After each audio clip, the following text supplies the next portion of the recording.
The silence was absolute. Dr. Keiko Nakamura stood in the observation deck of the orbital research station Prometheus, watching Earth slowly rotate beneath her. No lights dotted the night side of the planet anymore. No communication signals pierced the void. No ships moved between the orbital facilities that had once buzzed with activity. 48 hours ago, humanity had simply stopped. Any word from the surface teams, she asked, though she already knew the answer. Commander James Rodriguez shook his head grimly. Nothing. Same as every other check-in for the past 2 days. The automated systems are still running, but there's no human response anywhere on Earth. Not from the cities, not from the research stations, not even from the deep bunkers. Keiko pressed her palm against the reinforced viewport, her breath fogging the glass. Below them, 7 billion people had vanished without a trace. No bodies, no signs of struggle, no indication of what had happened. They had simply ceased to exist between one moment and the next. The other orbital stations, she whispered. Same story, Rodriguez replied. Mars colony, Europa base, the asteroid mining operations, everyone planetside is gone. Only those of us who were in deep space or high orbit when it happened are still here. Keiko closed her eyes, trying to process the magnitude of what they were dealing with. In her 35 years as a xenobiologist, she had studied countless extinction scenarios, analyzed the death of entire ecosystems, catalogued the remains of civilizations that had fallen to war, plague, or natural disaster. But this was different. This was impossible. 7 billion people didn't just disappear. Dr. Nakamura, called Lieutenant Sarah Kim from the communications station, her voice tight with barely controlled panic. You need to see this. Keiko and Rodriguez hurried to Kim's workstation, where multiple screens displayed readings from the station's long-range sensors. The data streaming across the monitors made no sense at first glance, but as Keiko's trained eye began to parse the information, her blood ran cold. These energy readings, she said slowly, they're not from any known source. That's not the strangest part, Kim replied, highlighting a section of the display. Look at the pattern. It's not random. It's structured, organized, almost like a signal, Rodriguez finished, his military training recognizing patterns that others might miss. The energy signatures were coming from beyond the heliopause, far outside the solar system's influence. But they weren't the chaotic emissions of stellar phenomena or the regular pulses of pulsars. These readings showed intelligence, purpose, intention. How long have we been detecting this? Keiko asked. The automated system started recording it about 6 hours ago, but I only noticed the pattern when I ran the analysis just now. Kim's hands trembled slightly as she worked the controls. Doctor, if this is what I think it is. An alarm suddenly pierced the station's quiet atmosphere. Emergency lights bathed the observation deck in red as the station's AI announced in its calm, emotionless voice, incoming transmission detected.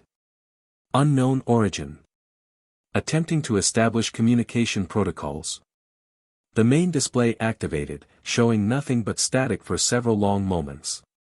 Then, gradually, the interference began to clear. What appeared on the screen made everyone in the room take a step backward. It was a human face. But not quite human.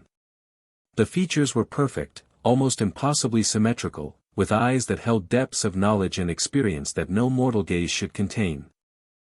The being's skin had a faint luminescence, and when it spoke, its voice carried harmonics that resonated in frequencies just beyond normal human hearing. Greetings, survivors, the entity said, its lips barely moving while the words somehow filled the entire station. We are what you might call, the originals. Keiko found her voice first, though it came out as barely more than a whisper. Who are you?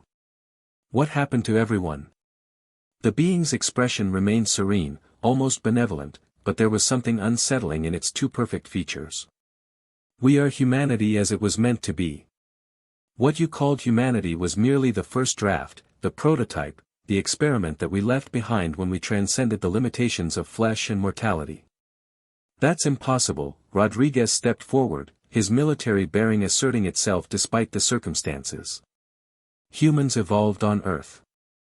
We have fossil records, genetic evidence.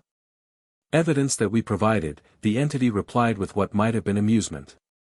The story you tell yourselves about evolution, about your origins, about your place in the universe, it was necessary for your development, but it was never the complete truth. The display shifted, showing images that defied comprehension.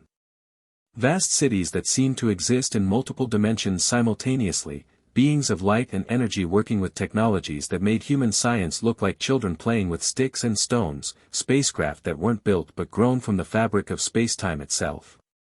50,000 years ago, we reached a point in our development where physical existence became limiting. We shed our mortal forms and ascended to a higher state of being. But before we left, we planted seeds. Seeds? Keiko's scientific mind was racing, trying to process implications that shattered everything she thought she knew about human history. Genetic templates, carefully crafted and placed on suitable worlds. Earth was one of many such worlds where we guided the development of what you came to know as Homo sapiens. You were never meant to be the final product. You were meant to be a bridge. The weight of this revelation settled over the surviving humans like a lead blanket. Everything they had believed about their species, their achievements, their destiny, was being rewritten in real time. A bridge to what? Kim asked, her voice barely audible.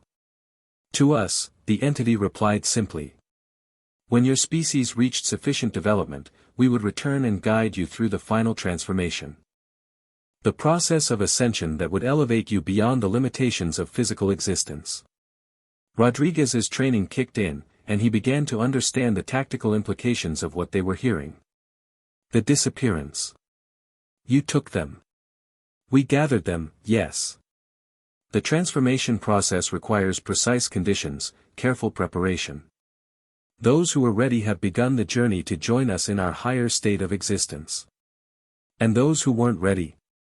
Keiko's heart was pounding as she asked the question, though she dreaded the answer.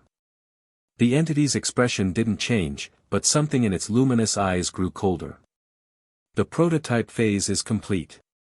There is no longer any need for the intermediate forms. The implications hit them like a physical blow. 7 billion people hadn't been saved or transformed. They had been deemed obsolete and discarded. You're talking about genocide, Rodriguez said, his voice deadly quiet. We are talking about evolution, the entity corrected. When a butterfly emerges from its chrysalis, do you mourn the caterpillar? When a tree grows tall and strong, do you weep for the seed that gave it life? You served your purpose. You brought us the raw material we needed to continue our species' development. Keiko stepped closer to the screen, her scientific detachment warring with the horror of what she was hearing. What about us? Why are we still here? An oversight that will be corrected shortly. The gathering process requires all members of the prototype generation to be present for the final phase. You will be collected within the next few hours. The transmission began to fade, but not before the entity delivered one final message that would haunt the survivors for the rest of their very short lives. Do not resist. Your sacrifice enables something far greater than your individual existences ever could. You should be honored to contribute to the continuation of true humanity. The screen went dark, leaving the 4 survivors alone with the magnitude of what they had just learned. For several long minutes, nobody spoke. The only sounds were the quiet hum of the station's life support systems and the rapid breathing of people trying to process the unthinkable. Finally, Rodriguez broke the silence. We need to warn the other survivors. Warn them of what? Kim laughed bitterly. That we're about to be harvested by our own evolved descendants. That everything we thought we knew about human history is a lie. That 7 billion people are already dead. We warn them so they can fight, Rodriguez replied grimly. Keiko was already moving to the communications console, her fingers flying over the controls as she opened channels to every human outpost, station, and vessel within range. This is Dr. Keiko Nakamura aboard the Prometheus. I'm broadcasting on all frequencies to any human survivors. We have discovered the cause of the disappearances, and we have very little time. Her voice carried across the void to the scattered remnants of humanity, the skeleton crews on Mars, the researchers on Europa, the miners in the asteroid belt, the exploratory vessels pushing toward the outer planets. Fewer than 10,000 souls in total, all that remained of a species that had once looked up at the stars and dared to dream of touching them. The entities responsible for what happened to Earth are coming for us next. They claim to be our evolutionary successors, but what they're really doing is committing genocide on a species-wide scale. We have maybe hours before they arrive. As she spoke, Keiko watched the sensor displays show massive energy signatures moving through the solar system at impossible speeds. The entities weren't bothering with subtlety anymore. They were coming in force, and they were coming fast. I don't know if there's anywhere we can run or hide, she continued, her voice steady despite the terror she felt. I don't know if there's any way to fight beings who can manipulate reality itself. But I know that we're the last free humans in existence, and we owe it to the memory of our species to try. Responses began flooding in from across the solar system. Voices filled with fear, anger, determination, and desperate hope. Ship commanders changing course to rally at predetermined coordinates. Station chiefs preparing to evacuate their people. Scientists sharing data about the entity's technology, looking for any weakness that might be exploited. But even as humanity's survivors began to coordinate their final stand, Keiko knew the truth that she couldn't bring herself to voice over the communications channels. They weren't preparing for a battle. They were preparing for extinction. The entities that had created humanity had decided their experiment was complete. And when gods decide to end a world, mortals have very few options. Commander Sarah Chen of the deep space exploration vessel Odyssey was the first to spot them. Multiple contacts, bearing 27 Mark IV, approaching at. Jesus Christ, they're moving at 12% light speed and accelerating. The Odyssey was humanity's most advanced spacecraft, equipped with experimental drives that could push it to a significant fraction of light speed. But the ships approaching from the outer system made human technology look like Stone Age tools. They weren't ships in any conventional sense. They were geometric impossibilities, structures that seemed to exist in more than 3 dimensions simultaneously. Looking at them directly caused headaches and nausea as the human brain struggled to process forms that violated basic principles of physics. How many? Chen asked, though she wasn't sure she wanted to know the answer. Sensors are having trouble getting a count. The energy signatures are interfering with our scanners, but I'm reading at least 50 major contacts, with smaller objects surrounding them like escorts or support vessels. Chen opened a channel to the other survivors. This is the Odyssey. The hostiles are inbound, ETA approximately 4 hours to Earth orbit. Recommend all vessels rendezvous at the Mars orbital shipyards. It's the most defensible position we've got. As the scattered remnants of humanity began to converge on Mars, Dr. Nakamura worked feverishly to analyze the sensor data they were gathering on their approaching enemies. What she found defied every principle of science she had spent her career studying. The entity's vessels weren't constructed from matter as humans understood it. They appeared to be built from crystallized space-time, held together by forces that existed outside the standard model of physics. Their propulsion systems didn't push against anything, they simply redefined the local space around them so that their destination became their current location. It's not technology, she explained to the other survivors during a hastily arranged conference call. It's applied reality manipulation. They're not traveling through space, they're rewriting the fundamental laws of the universe to be wherever they want to be. So how do we fight something like that? Asked Dr. Marcus Webb from Europa Base. The question hung in the air, unanswered and perhaps unanswerable. How do you wage war against beings who can alter the basic principles of reality? How do you destroy enemies who exist partially outside the physical universe? How do you kill gods? The answer, when it came, emerged from the most unlikely source. Professor Elena Vasquez had been conducting deep space observations from a research platform in the Kuiper Belt when the disappearances occurred. As a theoretical physicist specializing in quantum mechanics and dimensional theory, she had been studying phenomena that most of her colleagues considered purely academic. "I've been analyzing the energy patterns from their ships," she announced during an emergency scientific conference. "There's something strange about the quantum signatures. They're not completely stable." "What do you mean?" Nakamura asked, leaning closer to her communication screen. "The entities exist partially in higher dimensions, right? That's how they can manipulate reality, how they can transcend physical limitations. But that also means they're constantly expending energy to maintain their presence in our dimensional space. They're like balloons being held underwater, they naturally want to float back to their native dimensional layer." The implications began to dawn on the assembled scientists. If the entities required constant energy expenditure to remain in normal spacetime, then they had a vulnerability. They could be forced back to their higher dimensional existence if that energy could be disrupted. "The question is how," muttered Dr. James Park from the Asteroid Mining Station Series 1. "We're talking about forces that reshape reality itself." Vasquez's smile was grim but determined. "Actually, we might have exactly what we need.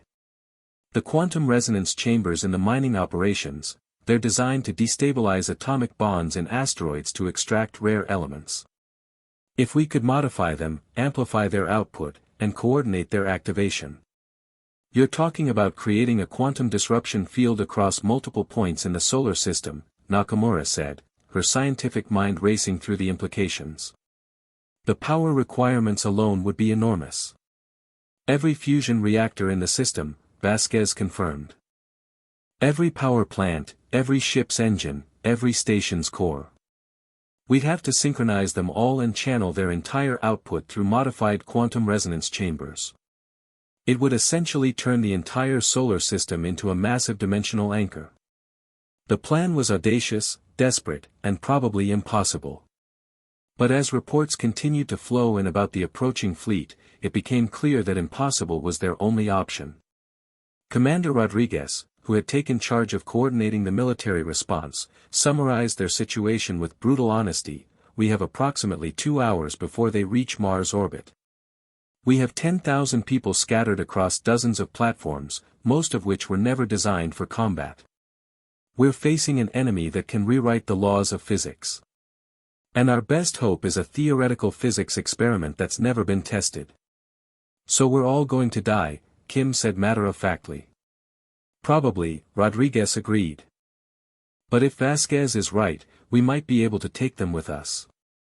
And if we're very, very lucky, we might force them to retreat to whatever dimension they came from." As the survivors worked frantically to implement Vasquez's plan, modifying mining equipment and rerouting power systems across the solar system, the entity's fleet continued its inexorable approach.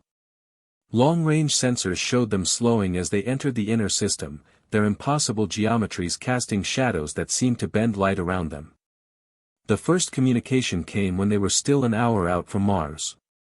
It wasn't the same entity that had spoken to them before. This one was different, older somehow, with features that were even less human despite their basic similarity. When it spoke, reality itself seemed to vibrate with the weight of its words. "You continue to resist," it observed, its tone carrying a note of what might have been disappointment. "This serves no purpose. Your transformation is inevitable." Dr. Nakamura, now serving as the de facto spokesman for humanity's survivors, responded from the Prometheus. "Our transformation into what? You're not elevating us. You're erasing us." "We are completing you," the entity corrected. "What you call death, we call integration. What you call extinction, we call ascension. Your individual consciousnesses will become part of something infinitely greater than the sum of their parts. And if we prefer to remain individual?" The entity's expression didn't change, but the space around its image seemed to darken. "Individual existence is an illusion created by limited perception. When you join us, you will understand that your attachment to separate identity was merely a symptom of your incomplete development." Behind the entity, space began to twist and fold as the fleet prepared to drop out of their reality-bending flight mode. In minutes, they would be in normal space, and humanity's last gambit would be put to the test. Professor Vasquez, Rodriguez's voice crackled over the communication system. How are we looking on the quantum resonance network? 87% of the network is online, came the reply from her position at the Kuiper Belt Research Platform. The mining stations at Ceres and Vesta are reporting full synchronization. Mars shipyards are ready. We're still waiting for the Europa team to finish their modifications. We don't have time to wait, Nakamura said, watching the approaching fleet on her sensors. Whatever we're going to do, we need to do it now. The entity's ships began to materialize in normal space around Mars, their impossible geometries becoming solid and present in a way that made every human observer feel sick just looking at them. They moved with purpose, surrounding the planet and its moons, cutting off any possibility of escape. All stations, this is Commander Rodriguez. Initiate quantum resonance on my mark. Remember, we only get one shot at this. Make it count. As the entity's fleet settled into final position, their leader opened one last communication channel. Surrender now, and your integration will be swift and painless. Continue to resist, and we will be forced to collect you in a manner that may cause discomfort. Nakamura looked around the observation deck of the Prometheus at her fellow survivors. Kim at the communications station, her hands steady despite the fear in her eyes. Rodriguez, standing at attention even in the face of extinction. The scattered faces on the communication screens, scientists and miners and explorers who had never expected to be humanity's final defenders. This is Dr. Keiko Nakamura, speaking for the last free humans in the universe, she said, her voice carrying across every channel, reaching every survivor in the solar system. We have a message for you and your kind. She paused, taking a deep breath, then delivered humanity's final words with quiet dignity. We refuse. All stations, Rodriguez commanded, his voice cutting through the static of approaching doom, activate quantum resonance. Now. Across the solar system, modified mining equipment roared to life, channeling the combined power output of every human installation into a coordinated pulse of quantum energy. The effect was immediate and catastrophic. Reality screamed. The entity's ships, which had been solid and present moments before, suddenly began to flicker and phase as the quantum disruption field tore at their dimensional anchors. The carefully maintained energy patterns that allowed them to exist in normal spacetime were shattered by the resonance cascade. But the entities weren't helpless. As their ships began to fade back to their higher dimensional existence, they struck back with the fury of gods denied their due worship. Energy beams that existed in more than 3 dimensions tore through space, striking human installations and vessels. The Prometheus shuddered as reality-warping energies washed over it, systems failing as the fundamental constants that governed their operation were temporarily rewritten. On Mars, entire sections of the orbital shipyard simply ceased to exist as they were edited out of reality. The mining station at Ceres vanished in a flash of impossible light. But the quantum resonance field held, and one by one, the entity's ships were forced back into their native dimensional space. The last thing the survivors heard was a mental scream of rage and frustration as humanity's creators discovered that their discarded prototype had teeth.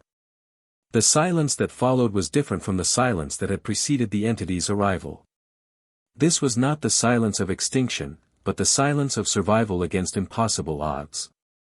Sound off, all stations, Rodriguez commanded, his voice hoarse with exhaustion and relief. One by one, the survivors reported in. Many were gone, the mining stations, several of the smaller research platforms, half the ships that had been defending Mars. But enough had survived. Enough to continue. Well, Kim said, slumping in her chair as the reality of their situation began to sink in, what do we do now? Dr. Nakamura looked out at the stars, seeing them differently now that she knew what lurked in the spaces between them. Humanity had won this battle, but the war was far from over. The entities would return, probably with better understanding of how to counter the quantum disruption field. And next time, they might not be so merciful. But for now, for this moment, humanity endured. 10,000 souls scattered across the solar system, carrying the entire weight of their species' future. They had been abandoned by their creators, marked for extinction by beings who considered themselves gods. And they had survived anyway. Now, Nakamura said quietly, we prepare for them to come back. We study their technology, we improve our defenses, and we make sure that the next time our creators decide to tidy up their experiment, they find out just how dangerous their prototype really became. She turned to face the others, and in her eyes was the same fire that had driven humanity to leave their home world and reach for the stars in the first place. They wanted to complete us, to integrate us, to make us part of something greater.